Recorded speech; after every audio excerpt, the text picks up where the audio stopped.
terlibat di sana. Baik, untuk mempersingkat waktu, kita kasih kesempatan pertanyaan mungkin sekitar 10-15 menit. Bu Mia bisa coba bantu untuk melihat beberapa pertanyaan, bisa coba di-share pertanyaan apa saja yang masuk, dan mungkin kalau masih ada yang ingin langsung bertanya, nanti kita coba langsung ya bertanya secara live. Kalau saya lihat pertanyaan pertama nih ada untuk Dr. Cosmos ya. Yang pertama di sini ditanyakan ada Vivi Safika ya. Bagaimana dengan mata minus, dok? Apakah juga bisa diterapi dengan MSC? Apakah terapi MSC ini saling mendukung dengan pengobatan kimia yang dijalani oleh pasien seperti penyakit ginjal dan lain-lain? Nah, ini pertanyaan yang bagus. Itu dulu mungkin, dok, bisa dijawab dulu. Silakan, dok. Ya, kedengeran ya suara saya? Ya. Oke. Jadi pertanyaannya apakah sebentar. Oke, apakah bisa menyembuhkan mata minus ya? Ya, kalau untuk terapi stem cell ini seperti tadi kita katakan bahwa stem cell ini homing terhadap suatu inflamasi. Jadi kalau ada inflamasi di dalamnya, dia akan bekerja ibarat kata menarik stem cell ke sana, lalu melakukan regenerasi dan sebagainya. Nah, untuk penelitian untuk mata minus, ya jujur belum pernah ada ya, karena memang stem cell di bidang mata ini pun masih baru.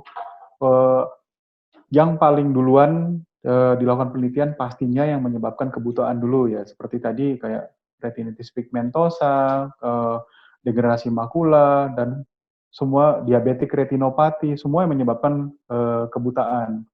Kalau untuk yang sifatnya kosmetik di bidang mata, kayak mata minus ya, itu belum ada penelitian, jadi saya belum bisa jawab pada saat ini. Lalu pertanyaan yang kedua, apakah saling mendukung dengan zat kimia bila digabung ya untuk terapi lain, contohnya kayak penyakit ginjal. Oke, jadi kalau kita bicara stem cell, ini lebih ke arah kita bicaranya terapi ya, bukan pengobatan. Kenapa? Yang kita berikan itu adalah sel hidup atau sekretom, yaitu zat yang dihasilkan oleh sel hidup tersebut. Jadi tujuan utama terapi stem cell ini adalah memperbaiki kondisi organ dari fungsional sampai tingkat selulernya, supaya terjadi suatu proses repair atau suatu proses perbaikan dari organ itu sendiri, gitu ya. Walaupun nanti dibantu seperti tadi Pak Bayu bilang, ada sel-sel lain dari cadangan stem cell kita yang kira-kira masih sehat membantu ke daerah tersebut untuk membantu proses regenerasinya. Jadi kalau ditanya bisa saling mendukung, ya bisa, pastinya bisa. Ibarat kata dia tidak jadi against gitu ya. Misalnya ini ada suatu infeksi, contohnya kayak misalnya COVID lah ya. Kalau memang antivirusnya mesti masuk, misalnya antivirus untuk virus COVID-nya itu sendiri, ya silakan diobati dengan antivirusnya.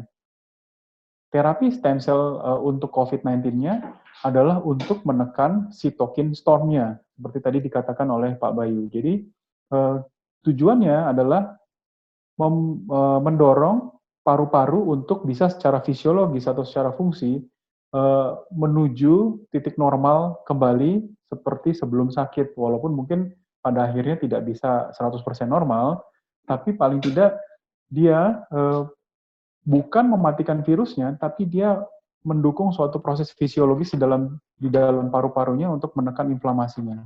Seperti itu. Jawabannya jadi bisa diberikan secara kolaborasi dengan terapi pengobatan kimia. Oke dok, makasih pertanyaannya kayaknya saya rasa sudah jelas. Mungkin ini Pak Bayu bisa jawab nih, ya ada beberapa pertanyaan untuk Pak Bayu karena ini mengarah ke apoteker. Bagaimana peran apoteker dalam penelitian dan pelayanan stem cell di rumah sakit? Nah kebetulan nih Amarezga Putra ini bekerja di Pusat Teknologi Radioisotop dan Radiofarmaka. Apakah ada kemungkinan penelitian stem cell ini bisa berkolaborasi dengan riset ya, pusat riset dari Radiofarmaka ini? Jadi bisa dikarakterisasi selnya menggunakan radioisotop misalkan. untuk men-tracingnya. Berikutnya, selain perbaikan sel, menggunakan stem cell ini, apakah bisa memperbaiki juga fungsi fisiologisnya? Nah, itu mungkin bonusnya ya dari Amal Rizka Putra. Silakan, Bayu. Pertanyaan bagus. Halo, Apoteker Amal Rizka Putra. Jadi, bagaimana peran apoteker dalam penelitian dan pelayanan stem cell di rumah sakit? Terus terang, saat ini apoteker, saya sebagai apoteker, halo, halo. Ya, lanjut Pak, lanjut tadi. Saya sebagai apoteker masih jarang menemukan apoteker yang bergerak di bidang stem cell, yang mempelajari stem cell. Mungkin dari webinar hari ini bisa dijadikan milestone bahwa nanti suatu saat apoteker bisa lebih berperan dalam proses, bukan hanya stem cell ya, tapi pengobatan regeneratif. Yang saya bayangkan di tahun depan, tadi pembicara pertama Dr. Cosmos bilang bahwa masa depan stem cell ini adalah future medicine. Untuk melakukan terapi dengan menggunakan stem cell ini, sebenarnya ada juga dosis selnya berapa. Bagaimana selnya ini berperilaku di dalam tubuh. Dan bagaimana tadi mekanisme, kira-kira bagaimana mekanismenya si stem cell ini bisa mengobat atau bisa melakukan proses regenerasi.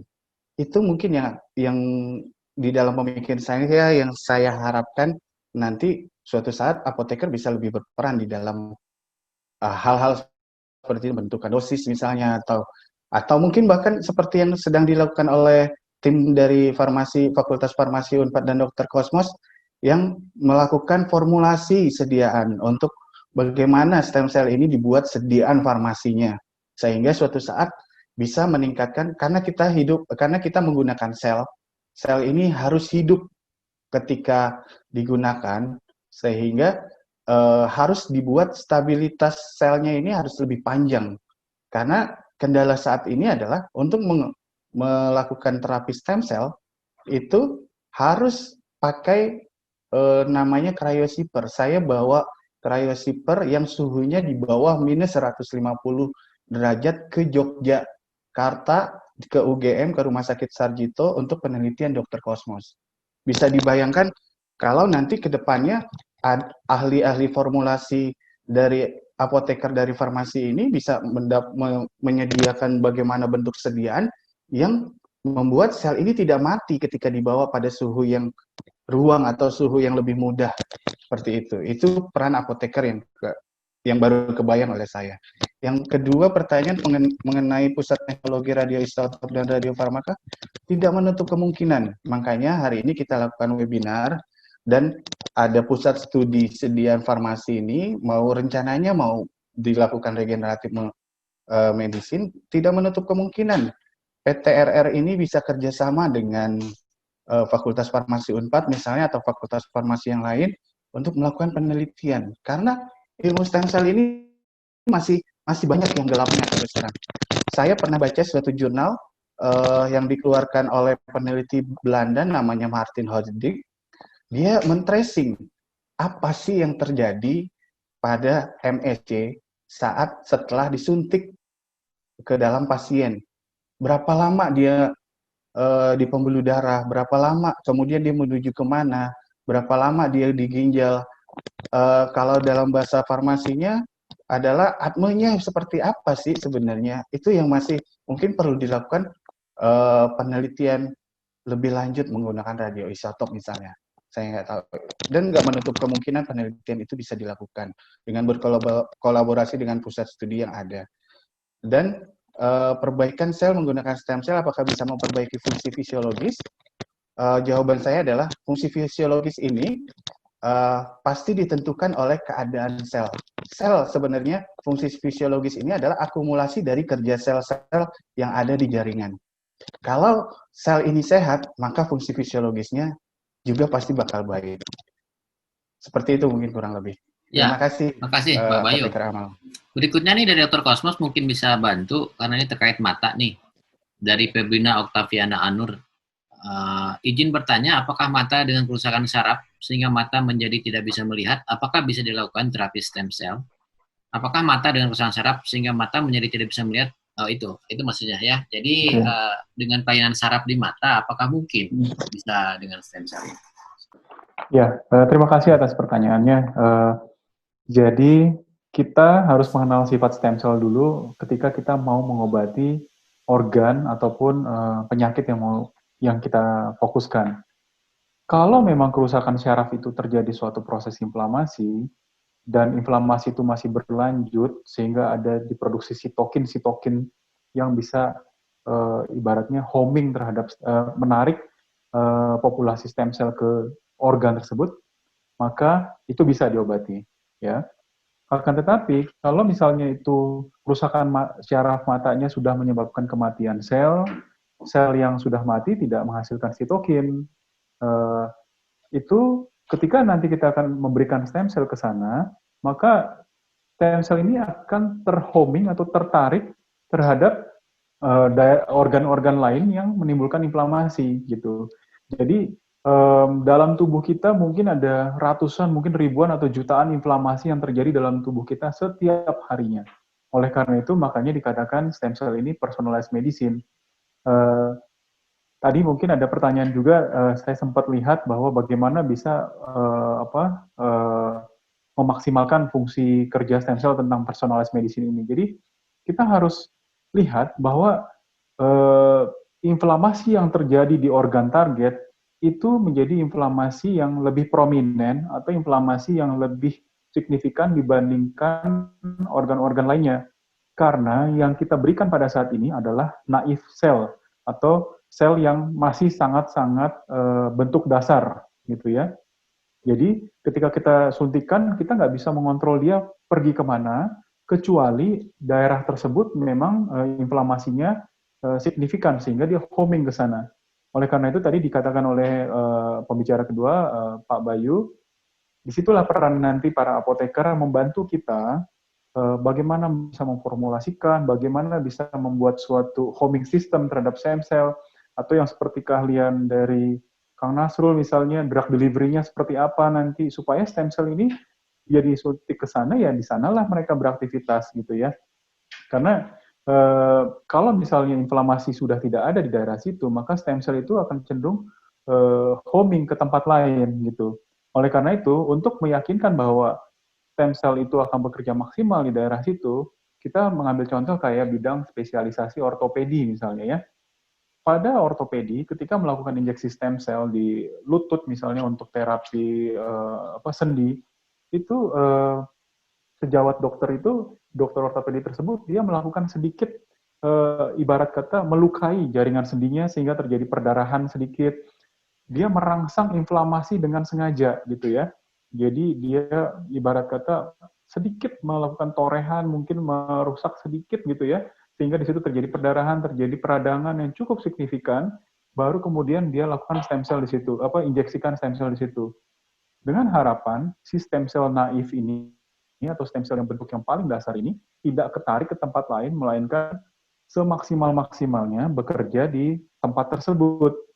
Kalau misalnya kita suntikan contoh ke daerah mata yang memang matanya sudah rusak, sudah buta, sudah tidak ada lagi proses inflamasi di situ, kita suntikan ke situ, stem cell-nya tentu akan lari ke tempat lain. Misalnya pasien itu ada diabetes, maka dia akan lari ke pankreas. Dia ada, misalnya ternyata ada suatu inflamasi, contoh kayak pasien saya, ada disfungsi ereksi. Disfungsi ereksi itu sebenarnya juga ada suatu proses inflamasi. Disuntiknya di mata, larinya ke sana gitu kan ya. Jadi itulah yang menjadi kendala saat ini karena yang kita suntikan masih sel yang bentuknya naif tanpa dilakukan suatu homing tertentu seperti itu ya. Kecuali homing itu yang memang kita lakukan secara sengaja kayak seperti yang dokter sejawat ortopedi dilukai dengan sengaja supaya stem cell itu benar-benar bekerja di sana, tidak lari ke tempat lain. Seperti itu. Oke, baik dok. Karena mungkin waktu juga ya, kita batasi ada satu pertanyaan nih. Sebenarnya pertanyaannya gabungan dari YouTube dan juga dari chat nih. Ini bisa dijawab oleh Pak Bayu juga Dokter Kosmos. Nah, apakah di sini ada yang bertanya, ada produk di pasaran yang beredar mengaku produk stem cell dari ekstrak apel. Nah, ini kaitannya dengan ini pertanyaan berikutnya. stem cell ini dikategorikan sebagai pengobatan individu. Bagaimana dengan jaminan mutu dari stem cell ini dan bagaimana tanggapan BPOM terkait terapi ini? Karena ini mungkin juga kaitannya dengan produksi ya atau hilirisasi ke depannya. Saya rasa pertanyaan-pertanyaan yang lainnya ini sudah dijawab di materi-materi berikutnya, tinggal di flashback aja. Cuma ini pertanyaan ini menarik nih. Silakan Dr. Kaunus atau Pak Bayu yang mau berkomentar nih.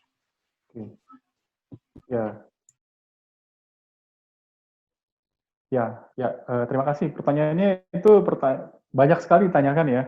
Jadi saat ini memang karena stem cell ini sedang euforia ya, baik di dalam maupun di luar negeri, maka banyak produk-produk mendompleng nama stem cell gitu ya, mengaku bahwa mengandung stem cell dan sebagainya untuk dilakukan terapi. Variasinya banyak, ada yang dari tumbuh-tumbuhan, apel, atau ada yang dari hewan. Saya pernah dapat pasien bertanya produk dari plasenta rusa atau dari kulit perut binatang lain seperti itu ya. Intinya sih sebenarnya prinsip-prinsip stem cell itu yang tadi kita berdua sudah jelaskan bahwa satu, stem cell itu bekerja harus yang ya, ibaratnya satu spesies ya. Jadi kita manusia, maka sel yang kita lakukan atau yang kita injeksikan itu adalah yang paling berfungsi adalah sel manusia. Kalau memang produk itu benar mengandung stem cell dari tumbuhan atau hewan, mungkin saya menyatakan mungkin agak ragu ya apabila itu bisa berfungsi pada manusia. Yang kedua, stem cell itu benda hidup, makhluk hidup. Dia bernafas, bergerak, dia melakukan metabolisme. Jadi ketika itu dijadikan suatu kapsul atau mungkin suatu ya bentuk bedak atau apa sebagainya itu, saya kurang paham jujur gitu ya bagaimana teknologinya, tapi saya ragu apakah itu benar mengandung stem cell atau sebenarnya hanya protein dari growth factor yang dihasilkan. Seperti itu. Cuma karena mendompleng nama stem cell itu meningkatkan marketing.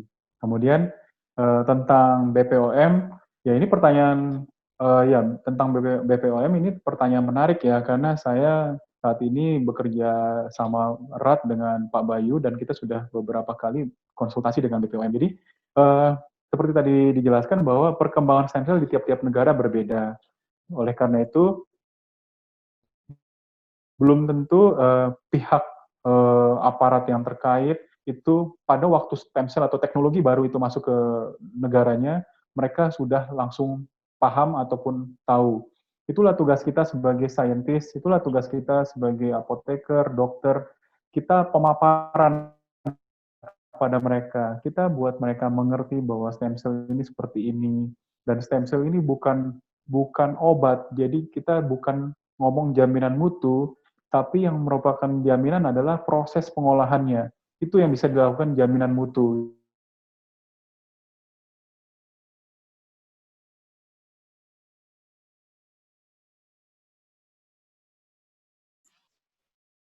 Oke.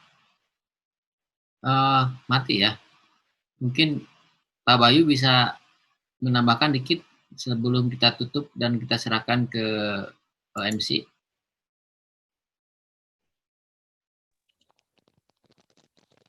Halo, kedengeran ya? Iya, ya. Silakan Pak Bayu terakhir nih. Pernyataan juga terakhir nih sama perpisahan mungkin. Ya, ini masih saya ada silakan. Sekalian juga penutup mungkin ya dari Dokter Bayu dari Kang Bayu sama Dokter Cosmos, silakan.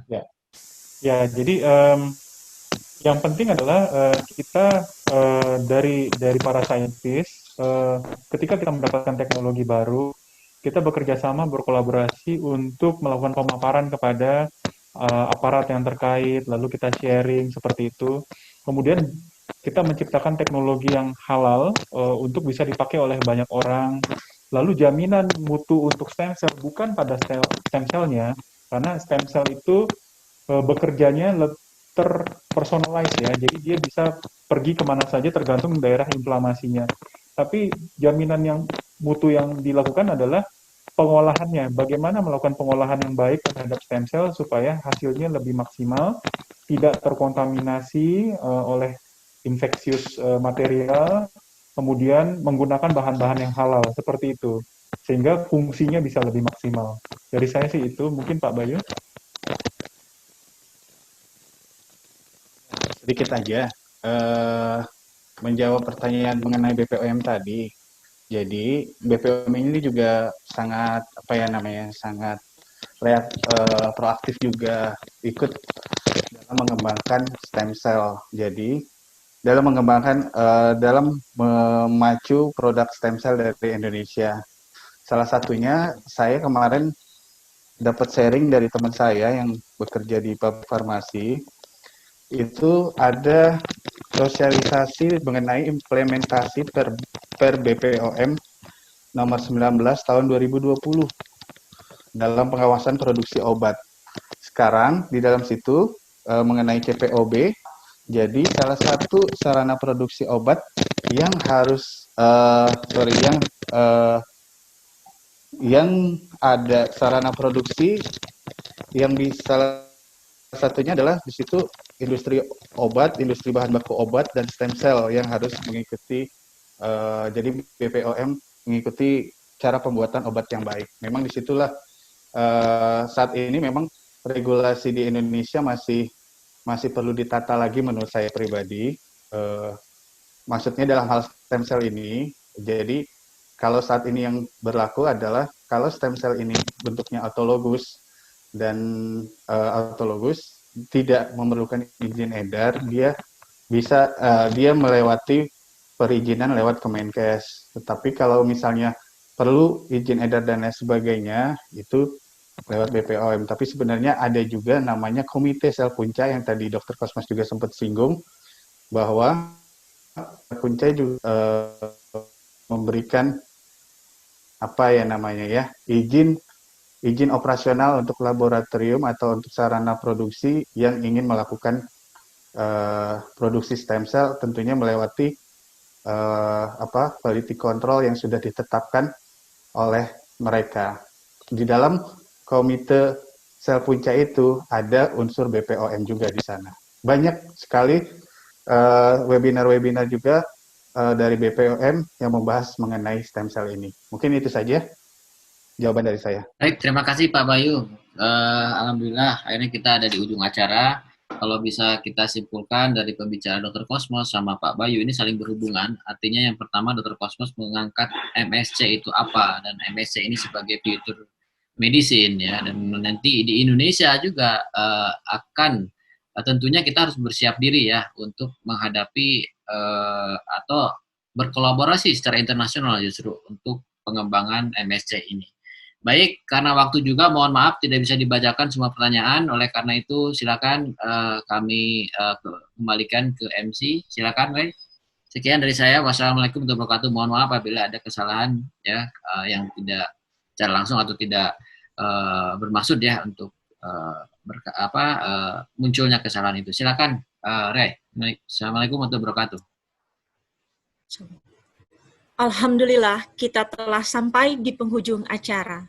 Terima kasih banyak kepada narasumber, moderator, serta para peserta yang telah menyimak acara ini dari awal hingga akhir.